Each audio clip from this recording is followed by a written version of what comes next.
Okay. Good. I don't have anyone down with comments this evening, so we'll make haste. First of all, Jennifer Perry turned into Trevor Cole this evening. And Oh, man. for some reason, Oh, It's Caitlin. tough one. Not Katy Perry. not Katy Perry, and if for some reason you haven't heard, Mr. Cole is anticipating becoming a father for the second time, Yeah. anytime. So Anytime? if his phone vibrates, he looks at it and he races out the door, let him go. I gotta go. Yeah, why don't you put that on the table just to make sure that you. Exactly. You better keep it on ring just in case. You There are know. Is it really priorities. that close? Oh yeah, it could, yeah, anytime. Oh. Momentarily. Get her to the hospital. So extra things. No, not at the moment, but it could happen anytime. What's the due date? On November What's your- 8th, but they said it. Oh, it's any time. Oh, don't worry So about it. what is your time to get to the house? To get her- We're good. Last time I had like a long window. Okay, so needless to say, Jennifer's not here. Speaking of children, she had issues and she asked Trevor, who's been quite involved in solar in many ways, to share the information she was going to share with us, which has a sense of urgency because of timeliness. Here we go again, it's just the way it is, I guess. But without saying any more, let's get Trevor going and then he can go. So thanks for letting me come and talk. These, is this This is a just packet. one packet? Or is Yeah. this- So I passed it. No, it is. It's like the whole, oh my goodness. Bernie, do you got one of these? I do have one now. Okay, so originally I wasn't going to be the speaker, but I was going to sit in the background, but I think I'm capable. You didn't get one? No. So I think I can relay the pertinent information. So, Just as a quick footnote too, Jennifer did a presentation recently at a county supervisors group. So we've got a number of people that are a little excited about what they heard. basically, what I'm here to inform you about is an opportunity that the town of Plattsburgh has to participate in the program. And lately, solar has been the mega buzzword. We've heard it a lot. Even the town has, dipped its toe in the water to look at having some installed for our purposes. But because it's the buzzword, the governor has put $1 billion towards it in his New York Sun initiative, which supports all programs in New York State under that New York Sun initiative to incentivize the development, creation, installation of solar all throughout New York State, even on an industrial scale for commercial, residential, municipal, all of it, and various programs in between to support that. And one of those programs supported under the New York Sun initiative, and that $1 billion is the Solarize campaigns throughout the state. And Councilor LaFave and I attended a recent training for the Solarize that was held at the college. It was pretty informative. But in a nutshell, what that campaign is basically, it's a 6 to 9 month process that is used to educate, organize, and incentivize residents, pair them with an installer, usually local to the area, that as more people sign on to have solar installed, the installer reduces its rate, and usually a tiered type system, where throughout the course of that 9 months we might be giving, I'm going to back up a little and say where's the money come from.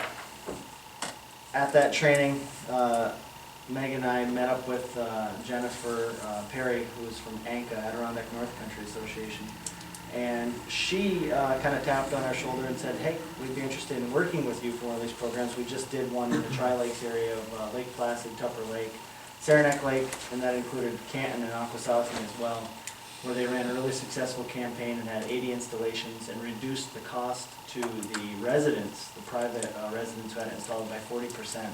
And that's on top of the state incentives and federal incentives. So what ANCA did as a partner was work with those individual towns and municipalities, seek individual grants. They're small grants, $5,000. They're only meant to cover the cost of flyers, pamphlets, cookies at your informational meetings, and to basically, they're very, very small grants to inform the public of what you're doing. Anchor gets half. ANCA gets half, but really, since they're our partner, it's going towards the same stuff for the most part. And you'll see that in the roles and responsibilities category that's in here, and what the very simple budget lays out. But for the town's perspective, what our requirements would be if we participated with ANCA, they would develop an RFP. We'd help them do it, because we can add specific language such as we want a local installer within 50 miles, so that we can kind of ensure that it was local work. But ANCA already has, census has been done 30 times in New York State already in the last, I think, 5 years. It's a pretty canned process. The RFPs are canned. New York State knows what they look like. They like them. The installers generally have a good sense of what their roles and requirements are. Other municipalities know what they need to do. But basically, we act kind of like a cheerleader, and we host a few events and help organize and meet up potential residents who want solar installed with the installer, and a reduced rate can be achieved. And we use that $5,000 grant to do so. So ANCA has asked if we wanted to partner with them. In doing that, they submitted a MOU, which kind of lays out the memorandum of understanding of the roles and responsibilities of the town very clearly. ANCA's roles and responsibilities, as well as each of our duties, which is something that you never want to have be ambiguous, as well as a model contract budget for what can be expected. You can see with $5,000 you don't get a whole lot, but what that really is exactly what it said. Maybe some staff time, flyers, fact sheets, a venue rental, but we happen to have a pretty good venue, so we wouldn't expect to be renting venues. But all this money really just goes directly towards marketing the campaign, and the lifting on our side, if we were using town staff for this type of project, is really phone calls, a few evening meetings, matching, again, maybe hosting some presentations where if we pick an installer, they come talk to a room full of residents about what they could expect through the process. ANCA is by our side at each of those events. And most of the fact sheets, flyers, all of this, like I said, because it's been done 30 times, it's canned.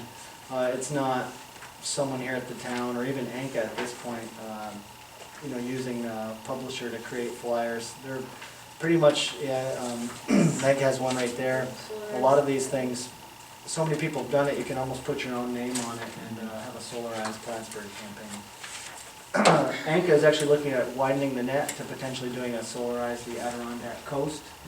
And they could apply for each of these $5,000 grants under, solarize Peru, solarize Beekman Town, which we could be one of under that umbrella. $5,000 allotted to us. That's split $2,500 to ANCA, $2,500 to us. There's an application that would be due for this process on November 16th. That application, ANCA would completely fill out for us, except for just a few components that they simply don't know, some of the information about the town that would be required. That's also included here, the solarized application. It would be easy for you to get that. Yeah, in this process, Jennifer would just literally cut and paste and email me the 3 questions she didn't know the answers to. I'd send them back. She'd complete the application, submit it to New York State on our behalf, with our MOU as a partner with them. The other thing I've included in your packet here is the Community Solar New York Round 2 frequently asked questions. Some of the things I might not have the answers to are contained in here. It's pretty comprehensive. As well as maybe the most informative thing in here, the Community Solar New York Guide to your successful solarized campaigns. Again, I'd just say because this is a really canned process these days, it's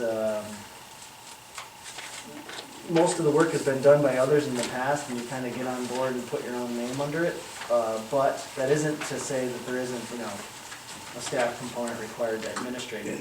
And what the town's role really here is the Solarize campaigns have to have a sponsor that's either a nonprofit, a government, it could even be a school district, but it has to be a sponsor, which has typically been towns. And now with Anka's interest in participating, because they have the budget and skills to administrate it, they've now kind of taken on the role as partner for a lot of the smaller communities like us. Trevor, let me ask you this. With the kind of dramatic fall in the price of fuel oil, how does that impact solar? Well, it's really interesting. I'm not the pro here, but already in New York State, and this is something I learned at the Solarize workshop, is even upstate New York, our electric rates are so low. We'd probably sneeze at that, but compared to other parts of the state, that solar isn't even as sexy as it might be in other parts of the state where their rates are so high. Yeah. But that's what the Solarize campaigns do, is if you can bring it down 40% and change your return on investment from 25 years to 19, suddenly people go, whoa. And so people who are on the fence, that's what this program really works for. So the price of oil is kind of another issue. That usually affects heat, not electric costs. My mental model of how this would work is a lot like the home grant that we got a couple of years ago, where the town becomes the conduit for the community to enable them to access the funds to do the work. We don't own anything, we wouldn't build anything. It's simply the grants have to flow, as Trevor said, through a not-for-profit to get to the community. And they individually can go after certain NYSERDA grant funds, but this is adding a layer beyond that. It's kind of probably the most direct model to compare it to. It's a buying club model. You buy the 50-pound bag of flour versus the 1-pound bag of flour, you get the deal. Exactly. So the installer can say, all right, if you got 25 people who are willing to do this, I'll drop my cost 35%. And that model is worked over and over again. We've had 8 permits for solar installations in the town this year. They're popping up all over. But if we had 8 at just regular costs, it makes me wonder how many people are on the fence who may jump on board if the price were substantially lowered. Do you know if there's a number we have to have committed in order to make it a project? Well, I made up one in my head, and I said to Jennifer, I said, if we had 10 installations, I'd feel good about us. And if we had 50, it'd be a blowout. And she said, well, those were the numbers I was looking for. Of course, we can't predict. I think if we had 2, it's okay. But we want more, and that's why Anka, I think, wants to go larger. It was, I think Meg threw out Solarize Adirondack Coast, and they jumped on that as this. You said it first, I just said it to them. Okay, So- trying to prop her up. Well, I think that's what They probably practiced this, They, I mean, if they're they're- feeders off. looking at the sample, contract budget, I just look at advertising and direct mailing and stuff. That seems fairly unrealistic, Low number, huh? honestly. But, with the Solarize Adirondack Coast, if we were able to get multiple municipalities to get involved and you do your bulk rate mailings, etc., I think that there may be a lot more opportunity and to kind of cross-pollinate the interest of a lot of different people to see what's going on. But yeah, some of these numbers, to me are soft from the beginning. It's pretty self-serving. I mean, from the towns, and if I say anything is incorrect, Trevor or Meg, please jump in, I know you will. The municipality doesn't spend anything. And really, even as far as in kind, they really want you to find 2 or 3 volunteers from the community, Not 2 or 3, probably more. or more, depending on the size of your project. 3 to 5, and That are the lead dogs, and they really run it. It truly is a flow-through. we will add some, technical support just because we know something about something. But they really do, the the canned program is supposed to work with boots on the ground. I don't wanna say that we won't have any hand in it. Yes, somebody will call the planning department and say, so what's up with the solarized thing? And, As they do with other things anyway. either I would guide them to ANCO or answer their questions or talk about, guide them to the next workshop, because this is supposed to work in various strategic kind of pathways. There's initial meetings where you would develop your core team. In this case, it's likely if the town signed on with this, I'd be on the core team as far as just administrating the flow. But you would arrange your local volunteers and then start talking about your outreach. And so it's really supposed to happen with 3 to 5 outreach meetings in which also installers would come on board. But, I think you point out something that's really correct with the idea. The more people ANCO reach out to, the less individual each town has to do. And also, the cost can come down, because if the same installers chosen for Peru, Plattsburgh, Beekmantown, now when you have 60 people on board instead of 10 in Plattsburgh, the cost can come down, which I think is what the ANCO's ultimate goal is. I think Right. go ahead. Well, and I was gonna say, Bernie was saying there are no costs, but the in-kind, your staff time too, that is important to be thinking about. And that's why, if we're gonna leverage, the town's involvement in this, I would wanna see how it's playing out in the larger part of this. We've had lots of conversations about solar, which I think is positive, but looking at those two numbers alone, how many mailings are we actually going to get to? Who are we going to involve? Vision to Action, I think, is a good example of some of the partnerships that we've been talking a lot about, the waterfront development. So I'd just like to see some of those play into it, and I realize that the deadline's coming up quickly, but I think this is a topic that's been out there for a while, so I think people would probably get on board rather quickly if it was presented to them, so. Yeah, I do too, and we have an ability to get a message out at a very nominal cost, including the media. I saw some dates through this, Trevor, and the fact that the MOU is due in November, then they have to submit an application, so nothing really happens until after the first of the year, right? You mean as far as getting to work on the program? Right. They submit the application, I think and I don't know the answer to this, but I believe Jennifer said there's a pretty quick turnaround, because they are looking for, you work on it kind of through the winter, spring, hopefully, the weather comes back, it's nice again, the installer can get to work that year in the good weather, so the fall is actually a good time to start these. Because all your work, all your educational and outreach component happens in the cold, dreary months, and then when people want to be thinking about warmer days. Do you have to pull together, a critical mass to begin? Of volunteers, workers, and No, people administrating of it? people who want No. this system? No, it's kind of our job to find them, and, people do the creative outreach, it's probably an interview on wiring. It's just like that Facebook. It's kind of the typical approach that Vision to Action or other places would do, where we roll out that we're doing it. I don't know when the next newsletter's coming out.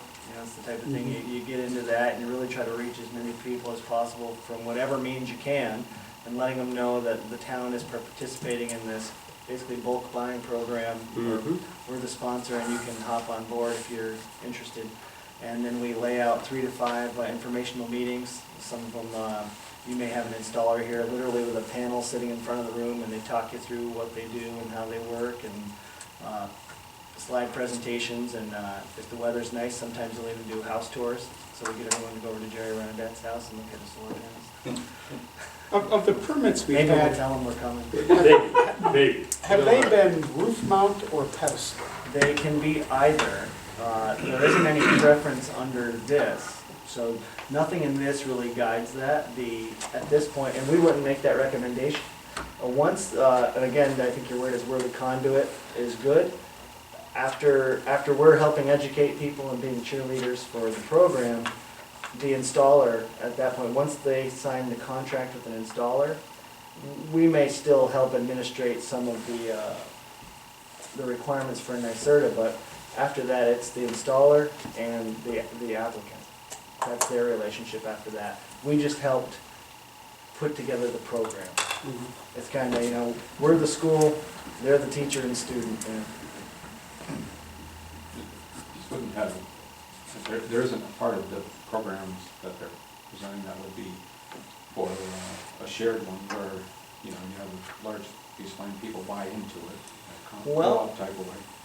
For this one, I don't believe so, but they are coming up with those programs now. There's shared solar, there's K-Solar, which is for schools, and, but the shared solar is getting bigger and bigger, but I don't know for sure if this program works for that. Well, you said it was $1 billion, so I was kind of curious what the Yeah. aspects. Well, Oh, th- there's lots of different programs. Yeah. yeah, and that billion is what got us those free trainings. Our third, we had, you know, one on intro to solar last year, we had solar planning and zoning this past year, the solarized one at the college. A lot of this has been educational kind of funding, making aware of the programs. So according to what it says in here, that if we go ahead with the application, there's not any thing that says we have to, we can always say we're Not not binding. going to do it after that, the application part of it. If Bernie says, sorry Trevor, you gotta make me 200 GIS maps, you don't have time to do it, and we can't get it done, we can literally say, sorry, we don't have the time to commit to it, and we give them their money back. Well, that's what I read in here. Pretty no strings attached.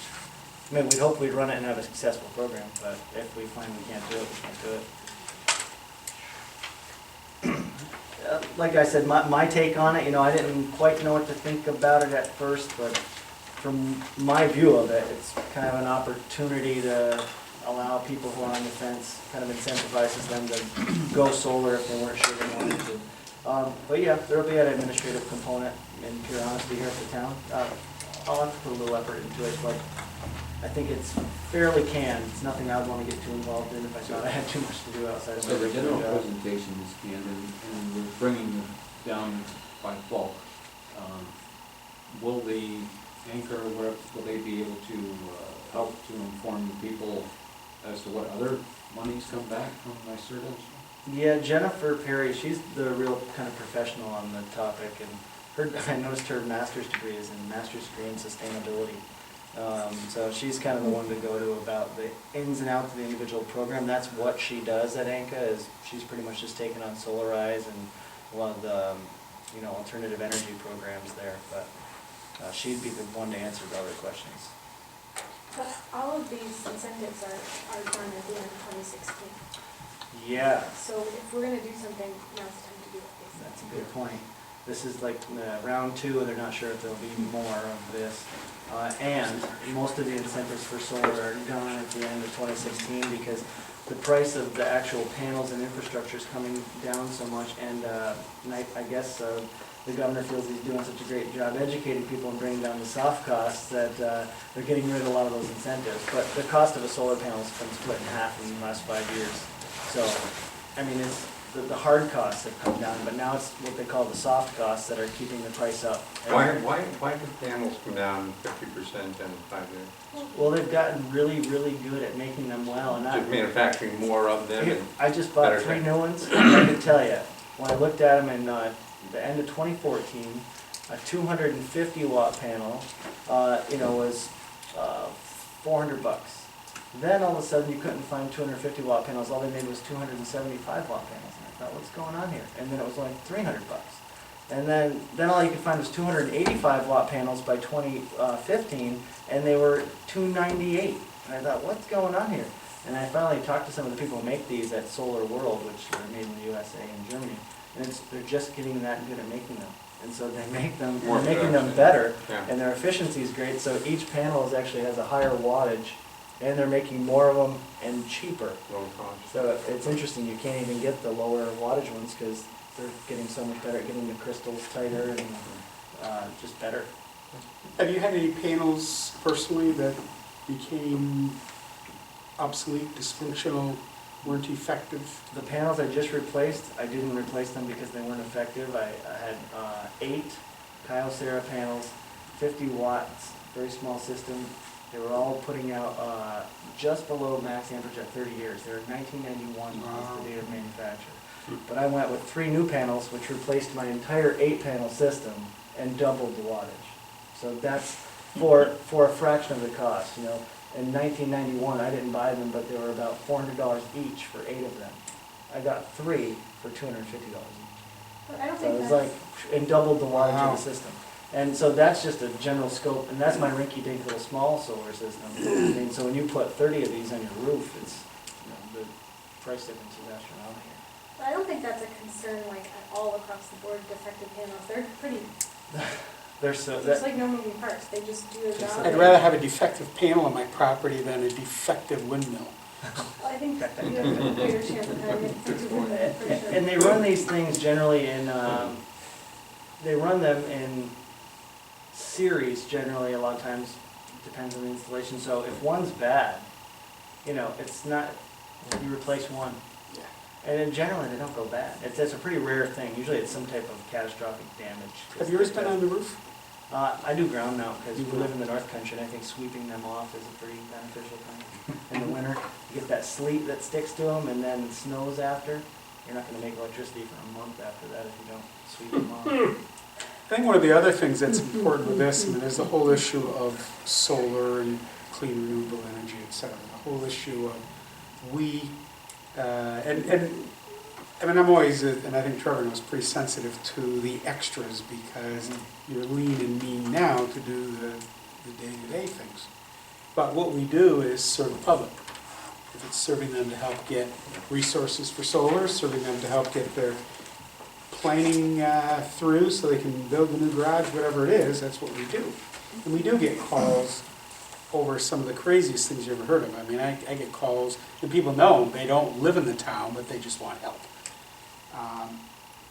Inca is another important part of this. I get nervous when we have to hurry up and make a decision about anything. I don't like going to a restaurant and have to hurry up and order, you know. Inca is not an organization that we need to have concerns about at all. And they're local, that I'm aware of anyway. This model, we aren't the first to dive into it. And as I really weigh pros and cons, I keep getting back to, darn, why does it have to be due November 16th? But it is. And probably the worst thing we could do would be nothing. The easiest thing would be to enter into an agreement, let them do the submission. That gives us some time to learn, read more, hear from Katie. If the money comes and you've got a concern, give it back. Did you say Katie? Nope. You put that in my head earlier, Counselor. Well, there is Kate Fish at the. I think Thank you, thank you. So, I mean, we don't have a draft for this evening because this all is happening really, really fast. But if you would like, I can generate a resolution for our next board meeting, which would be next Thursday, to authorize us to enter into an agreement and let it at least put us in a position to say no later. That doesn't give very much time for that proposal to be done, is that? It's enough. You can do it sooner. I think the proposal can be done fairly quick. The proposal as in the application to NYSERDA, it's pretty If basic. Trevor called her tomorrow and said, looks like, you know, the board's going to have a resolution and it's my guess they're going to pass it, they'll get started. I don't want to take up any more of your time, but I would just kind of point out under the responsibilities of XXX or XXX. I was just kind of going through them, just thinking about that, you know, with the budget in mind and it being that small. A lot of these aren't even actually duties that we will do though. Assist in RFP development, done, it's already canned. Establish lead local steering committee, well, that's a couple phone calls, we do it all the time. Megan and I already are on the steering committee, so fill in. Attend regional steering committee meetings once a month. Insist installer selection, well, that'd be at one meeting where we pick the installer. Arrange 3 to 5 local workshops, well, you know, they'll probably be here. Most of these are all, you know, assist marketing material development, it's already done. We're literally gonna throw our name on a flyer that's already been made, white spot on it, Solarize Plattsburgh. Not to say that none of this is work, but most of this really is establishing, we have these canned tools, now we gotta use them. lot of this have a pretty good ability to do already. I can't tell you what a phone bank is. Lead phone banks to local customers, I don't know what that is. A bunch of people on the phone calling friends and family. When I had a conversation with Jennifer, I really led her to, so what if we get going and we can't do anything? For whatever reason, we don't have any town employee boots, and just, well, I guess we have to do more. So, but, I mean, I certainly understand, and I'm in that group, I'd like to have some more conversation, but there's nothing wrong with putting ourselves in a position to be able to take advantage if we want. If we don't do that, there's no need to have a conversation because it's gone. So, would you like a resolution or not? That's what it boils down to. And I just say one more thing, where we have the local waterfront redevelopment committee and plans that are encouraging more community involvement and asking more people to come out and give their input and understand what's going on and the kind of things that we're trying to offer. This is just another one of those things, and they've done like almost all of the work for us. On the bright side, this is a weird way to put something on the bright side, but I think failure on a project like this wouldn't look too scary. I mean, what would it be, one or two more people got solar panels installed in their house at maybe a reduced rate, or a little bit? I mean, if you didn't have to expend too much energy on it, I think that the risk for reward is pretty low. It's one of those, you're not putting a whole lot out there to potentially get people with it. You said we have 8 permits this year? Yeah, that was according to Steve. And that's at the rates without these incentives. That's what made me think a little bit more when I heard that, is kind of, we had 8 in the town this year without, they're still getting incentives, but not the solarized rate where Yeah. it could be, dig a little deeper perhaps. Those other incentives will be off the board next year, though, right? Yes, that's why, So This one will be this- off the board That's after Well, next year. but what I'm getting at is, if you did this one, and you got this incentive, by the time you went through this, you would lose all the other incentives No, as well. it's from the time you sign It up. locks in. you sign up. You're okay. Yep, you sign So up. if the town signs up, people, they'd have to sign them up by the end of the year. It's a one-year deal, Yeah, we're gonna be, 2016. The program's in place, so those funds would all be encumbered while you're selecting and identifying the people that want it. Oh, so, So say okay, we so don't finish, we have longer than until December 31st to find people who are yes, Oh, yes. as I understand it, This if, isn't even going to go that long. This is like an 8-month. yeah, as I understand it, say, once we sign on board for the solarized campaign, we're, eligible to work with those funds. And then since it's the end of 2016 when they'll expire, say we get all the way out and it goes slow, it's all the way in July or August before we have our final deadline, because you issue a deadline for signing on. And by August, we get 11 people, but might say they're already too late in the season, their solar's going wild in the North Country, and they say we can't get you installed till 2017, they would keep those incentives. As long as they Not sign not up. only just the income, but they'd also keep the Yes. Yes. previous ones that the state stopped. They signed on and they fell under that. That sounds pretty good. And If we do this, then it gives people a lot more chance to do it, because And otherwise, we limit it individually, to they'd only have till the end of the year. people So- no, and it can complicate it. There's pros and cons to each. One installer is obviously less of a bear to manage. And as you get more people to sign on to one installer, maybe your discount goes deeper. But here's where we run into difficulty. If we have a local installer who's not small, and doesn't have the capacity to legitimately install 30 You get units. 25 people who want to be installed, can the person handle it? That's right. So one thing other towns, counties, solarized regions have done is allow multiple installers in an attempt to keep the work local again. So instead of going out to some company in Ohio who has got 100 employees and can do the whole project, they might divide it up against 2 or 3 local installers locally who can then tackle the 25 installations. The downside is now you're herding 3 cats, and the incentive, it may be difficult to get that same level of incentive unless 3 installers say, all right, we'll each take a smaller cut of the pie in order to get more pie overall. So you have to figure out what fits your community. If we have an installer who can, commit to however many we get, but we may find that we have to do more than one installer. And that's something that the group that you put together to do the selection committee kind of has to weigh the pros and cons of. But it is a way to actually The whole purpose of that was keeping the work local, and that's why other people have done it. No, I think it's great. I think we should go ahead and do this and We will have a have the resolution. opportunities, and then we can read up on the other stuff and find out more about it. It would be good if she could send a MOU that actually slugs our name in, so the one attached to the resolution is the actual document. Okay. Anyone have anything else for Trevor? No, there's a lot of stuff. Yeah, We'll hopefully let him have go, you know. Good night's sleep tonight. Rest up. Thank you, Trevor. Oh, Very much. I have, do you have the, sample resolution? The what? Sample resolution. That one's for the solarized permit. I didn't see one in here and, you know, kind of looking through quickly. Do you have The one? MOU. Yeah. We have the MOU. Okay. I'm not worried about the resolution yet. That one actually has a ton of stuff in it. It's a lot of resolution, because this says it agrees to the solarized permit. Do you want it? If you've got a resolution, document. absolutely. Not quite Thank you. a fit, but it does have a lot of good language in it, actually.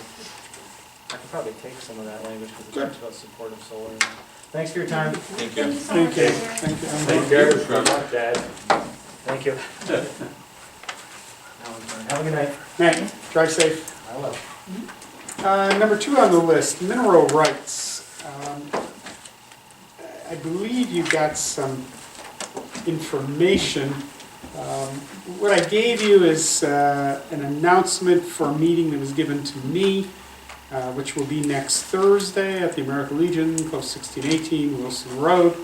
I had said a little bit about that the other day, but again, in one of our county supervisor meetings, this topic resurfaced because there are some other towns that are having some pretty serious problems with this. Unfortunately, and I've shared it with folks, next Thursday we're going to be a little busy. The other thing that I copied for you is an article that was in Sunday's press that Colin Reed wrote. And it was interesting, Colin was at our last supervisors meeting as representative to the county legislature, so he was pretty interested in the discussion. The essence boils down to and I'm not even sure if you can call it a company, and I'm going to pick and choose my words a little, so I'm not setting myself up for litigation. And it's key that I don't think this is really a company by the stereotype that we all have as mental models. But an individual, a group, bought these mineral rights, pennies on a dollar, to property, which you may own the property, but you do not own what's subsurface. You don't own what's below it, you don't own what's above it. And as a result of owning those mineral rights now, they have a right to drill. And you don't need a DEC permit or anything else to do exploratory drilling.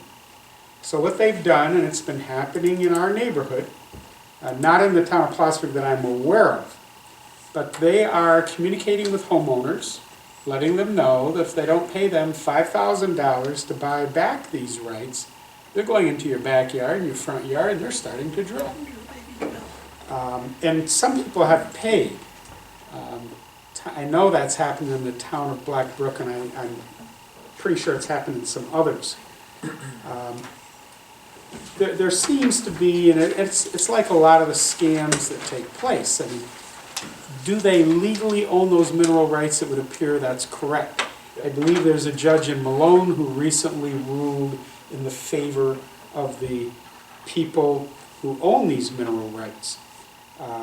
To the best of my knowledge, they've never actually drilled anywhere, but the threat of destroying one's property suddenly becomes paled over write the $5,000 check. And they've received a number of these checks.